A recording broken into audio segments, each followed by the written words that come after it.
Hello guys, आज फेरि हाम्रो भेज आएको छ। आज त एकदम भेज है।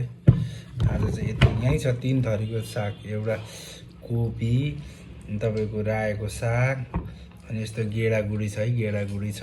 3टा एकै ठाउँमा हाल्दै, 3टा एकै ठाउँमा हालिदिएको है, च्यापचुप पारेर हालिदिएको। हेरौँ है।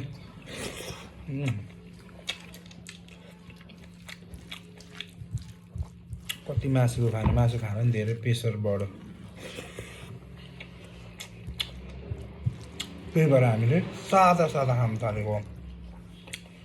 सादा जीवन उच्च विचार, सादा खाना स्वस्थ जीवन।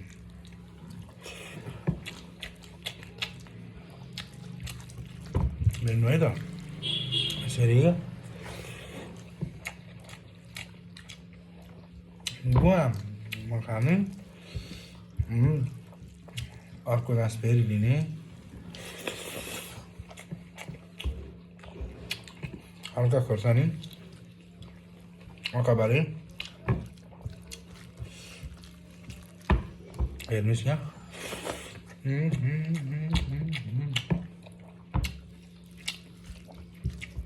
हामी चाहिँ मोबाइलबाट भिडियो बनाउँछौँ, अरूको चाहिँ ठ्याक्क यस्तो देखिन्छ होइन। हामी चाहिँ त्यस्तो छैन, हामी गरिब छौँ होइन, त्यही भएर क्या।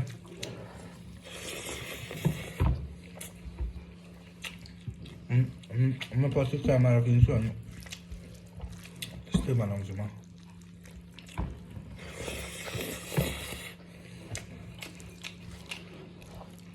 मिठो छ जाडोमा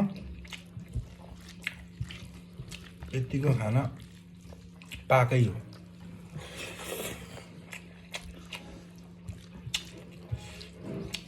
घरमा बसेर छोरा बुढीसँग बसेर यतिको मिठो खाना खान पाकै हो है।